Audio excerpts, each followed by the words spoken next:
Olá, bem-vindos e bem-vindas a mais um episódio do Relações Internacionais em Minutos. Eu sou o Pedro. Olá, eu sou a Gabi. E eu sou o Lucas. E hoje, pessoal, a gente vai fazer uma análise um pouco diferente. Vamos mergulhar na linha do tempo do Antigo Testamento. Isso mesmo, mas não só pela lente religiosa, que é, claro, fundamental, a gente quer explorar também a dimensão histórica, política, as relações de poder que estão ali, bem evidentes. É uma história fascinante, né? Porque, olha, muito antes de Roma surgir, ou mesmo da Babilônia se tornar aquele império todo, a gente já tinha ali um povo nômade sendo guiado por promessas, atravessando desertos. Exatamente. E é importante lembrar que o Antigo Testamento, além de texto sagrado para muitos, funciona também como uma crônica histórica, né? Com certeza. Ali a gente vê reinos se formando, reinos caindo, povos sendo exilados, guerras por território, alianças sendo feitas e desfeitas. Tudo isso moldou muito a identidade desse povo.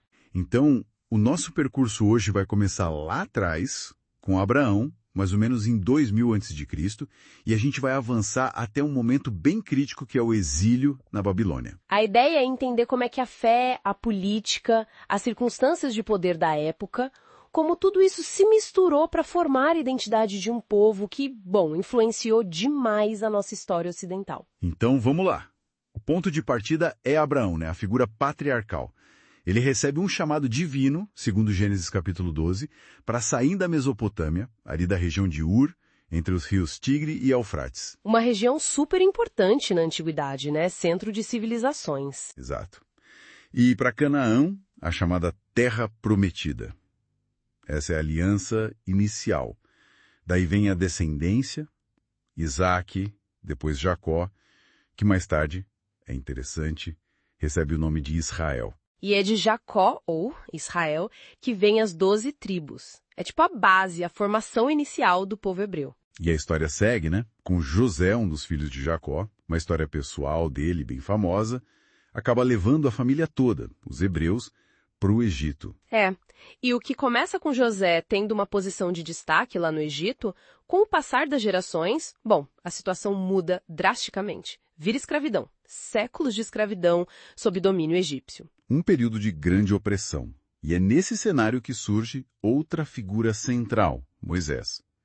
A liderança dele é crucial para o êxodo, para a saída do Egito. Aquele evento marcante, né? Incluindo a travessia do Mar Vermelho, que é super simbólica. Com certeza. E depois, no Monte Sinai, vem a entrega da lei. Os 10 mandamentos são a parte mais conhecida, mas é todo um corpo de leis. E isso é fundamental porque não é só religioso. Não mesmo. É um ato que funda uma identidade nacional, sabe? Da coesão social para aquelas tribos que tinham acabado de sair da escravidão.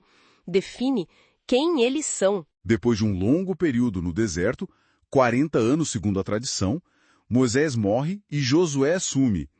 E aí começa a fase da conquista de Canaã. A Terra Prometida. Só que, bom, a terra não estava vazia, né? Já era habitada por vários povos, os cananeus e outros.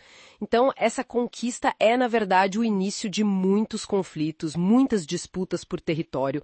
Uma dinâmica que, infelizmente, a gente vê naquela região até hoje, de certa forma. Essa fase de conquista e assentamento leva a um período conhecido como os Juízes. Isso, é uma época bem instável, politicamente falando. Não existia um governo centralizado, forte. As tribos eram meio independentes umas das outras. E enfrentavam ameaças constantes, né? Principalmente dos filisteus, um povo que vivia ali na costa. Exatamente. Os filisteus eram uma ameaça militar bem séria. Nesse período, surgem líderes pontuais, os juízes, como Débora, Gideão, Sansão, figuras carismáticas que lideravam em momentos de crise. Mas essa instabilidade toda, essa falta de unidade contra os inimigos, acaba levando o povo a querer uma mudança. Eles pedem um rei, querem ser como as outras nações vizinhas, com uma estrutura política mais sólida. É uma mudança de paradigma importante. E o primeiro rei ungido é Saul, um líder militar bom de guerra, mas que se mostra politicamente instável, não consegue unificar de verdade o reino. Aí entra Davi, o sucessor de Saul. Davi já consegue consolidar o reino. Ele conquista Jerusalém, que antes era dos jebuseus, e transforma a cidade na capital. Uma jogada genial, né? Genial. Porque Jerusalém vira não só o centro político, mas também o centro religioso. Une as duas esferas de poder num lugar só. Uma estratégia fundamental para a unidade do reino. E depois de Davi vem o filho dele, Salomão. O reinado de Salomão é visto como o auge, a era de ouro da monarquia unida. Sem dúvida. É um período de muita prosperidade, pelo menos para a elite, florescimento cultural, comércio, riqueza e, claro, a construção do primeiro templo em Jerusalém, uma obra grandiosa. Israel ganha uma projeção regional importante. Só que esse esplendor todo teve um preço, né? É um preço bem alto. Impostos pesados para financiar as obras, trabalho forçado e também concessões religiosas. Salomão, por causa das alianças políticas e suas muitas esposas estrangeiras, acabou permitindo cultos a outros deuses, o que gerou um descontentamento religioso e social muito grande. E esse descontentamento que foi crescendo explode logo depois da morte de Salomão, ali por volta de 930 a.C. O resultado é a divisão do reino, racha no meio. Exatamente. Forma-se o Reino de Israel, ao norte, englobando 10 das 12 tribos, com capital primeiro em Siquém, depois Samária, e o Reino de Judá, ao sul, com as tribos de Judá e Benjamim, mantendo Jerusalém como capital. O Reino do Norte, Israel, logo se distancia mais das tradições centradas em Jerusalém e no Templo. É um reino que vai enfrentar muita instabilidade política, muitos golpes de Estado, uma sucessão de reis bem conturbada e também, segundo a narrativa bíblica, muita idolatria. Já o Reino do Sul, Judá, consegue manter a dinastia de Davi no trono por mais tempo e preserva o templo como centro religioso. Mostra uma coesão maior, pelo menos inicialmente. Mas ambos os reinos enfrentam desafios. E é nesse contexto de reinos divididos, de crises políticas e sociais, que surgem figuras muito importantes, os profetas. Sim, figuras como Isaías, Jeremias, Amós, Oséias. Eles não eram só líderes religiosos no sentido de prever o futuro, como a gente às vezes pensa. Eram, na verdade, críticos sociais e políticos muito fortes. Denunciavam a injustiça, a corrupção da elite, o abandono da aliança com Deus e alertavam para as consequências, né? Para as consequências políticas e militares das ações dos reis. Exatamente. Eram vozes de contestação importantes. Mas, infelizmente, a divisão enfraqueceu os dois reinos. Ficaram mais vulneráveis às grandes potências que estavam surgindo na região, como a Síria. E a consequência militar dessa fraqueza não demora a chegar. Em 722 a.C., o poderoso Império Assírio, conhecido pela sua brutalidade, conquista o Reino do Norte, Israel. E os assírios tinham uma política muito específica para lidar com povos conquistados: a deportação em massa. Eles espalharam as 10 tribos do norte por todo o vasto império deles. O que levou ao desaparecimento histórico dessas tribos como uma entidade coesa, as chamadas 10 tribos perdidas de Israel. Restou apenas o reino de Judá no sul. Judá consegue sobreviver por mais um século e meio, mais ou menos. Mas também acaba enfrentando a pressão das novas potências que surgem. Primeiro a Assíria, depois a Babilônia. Os profetas como Jeremias continuavam alertando, né? Pedindo arrependimento, mudança de rumo, mas muitas vezes não eram ouvidos. Pois é. E aí, em 586 a.C., vem o golpe final para o Reino do Sul. Nabucodonosor II, rei do Império Neobabilônico, conquista Jerusalém depois de um cerco terrível. E a destruição é devastadora. A cidade é arrasada e, o pior de tudo, o Templo de Salomão, o centro da vida religiosa e nacional, é completamente destruído. Além disso, uma parte significativa da população, principalmente a elite, líderes políticos, religiosos, escribas, artesãos qualificados, é levada como cativa para a Babilônia. É o início do famoso exílio babilônico. Imagina o trauma que isso representou. Perder a terra, perder a capital, perder o templo, perder a independência, Como é que eles conseguiram manter a identidade, a fé nesse contexto? Foi um desafio imenso, sem dúvida, um período de profunda crise existencial e religiosa, mas é impressionante, é justamente nesse período tão difícil que acontecem adaptações cruciais para a sobrevivência do judaísmo. Como assim? Figuras como os profetas Jeremias, que ficou em Judá por um tempo, e Ezequiel, que estava entre os exilados na Babilônia, tiveram um papel fundamental. Eles ajudaram o povo a entender o exílio não como um abandono por Deus, mas como consequência das próprias ações, e mantiveram viva a esperança de restauração. E na prática religiosa? O que mudou sem o templo? Muita coisa. Como não havia mais templo para sacrifícios, surgiram ou se fortaleceram outras formas de prática religiosa. Acredita-se que a sinagoga, como local de reunião, oração e estudo da lei, ganhou muita importância nesse período. O foco se voltou ainda mais para a Torá, a lei escrita, como elemento central da identidade judaica. A fé se tornou talvez mais portátil, sabe? Menos dependente de um lugar físico específico. Entendi. Uma adaptação notável mesmo. E o exílio durou quanto tempo? Algumas décadas. Mas aí o cenário geopolítico da região muda de novo. Em 539 a.C., um novo império surge e derrota os babilônios.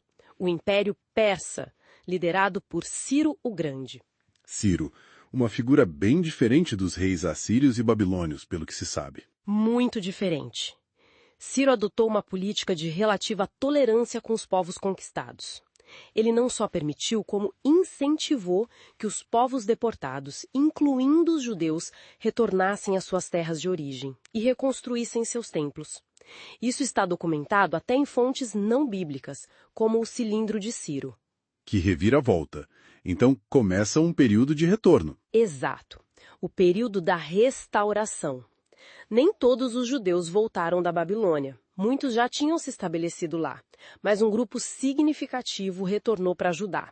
Agora uma província persa chamada Yehud. E aí começa a reconstrução. Sim. Sob a liderança de figuras importantes como Zorobabel, descendente de Davi, Neemias, que era copeiro do rei persa e veio para governar e reconstruir os muros de Jerusalém, algo essencial para a segurança. E Esdras, o sacerdote e escriba, né? Que liderou uma grande reforma religiosa, focada na leitura e no cumprimento da lei, da Torá. Exatamente. Esdras foi fundamental para consolidar a identidade judaica pós-exílio em torno da lei. E também nesse período, o segundo templo é reconstruído no mesmo local do primeiro. Embora fosse, segundo os relatos, bem mais modesto que o de Salomão, ele voltou a ser o centro da vida religiosa.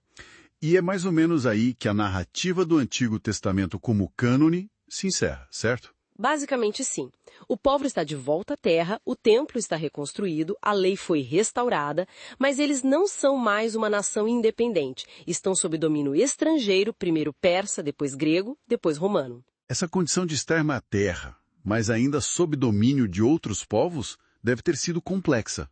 Com certeza. E essa situação acabou fortalecendo ainda mais a esperança na vinda de um Messias. Uma figura que libertaria o povo não só espiritualmente, mas também politicamente, restaurando a glória do reino de Davi. Essa expectativa vai ser muito forte no período seguinte, que já entra na época do Novo Testamento. Bom, fazendo um resumo então dessa nossa conversa. Essa linha do tempo do Antigo Testamento é muito mais do que só uma sequência de eventos, né? Muito mais.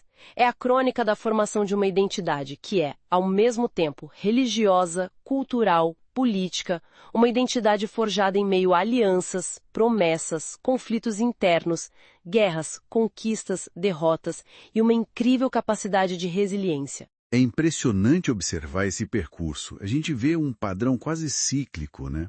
Alianças, sejam divinas ou humanas, aí vem as rupturas, as consequências como exílios, mas sempre seguido por um esforço de retorno, de reconstrução, de reafirmação da fé e da identidade. Exato, e essa capacidade de adaptação, de manter a fé e a identidade cultural, mesmo na diáspora, mesmo sem um Estado independente na maior parte do tempo, é talvez uma das características mais marcantes desse povo ao longo da história. Uma sobrevivência notável contra muitas adversidades. Fica então a reflexão para quem nos ouve, né?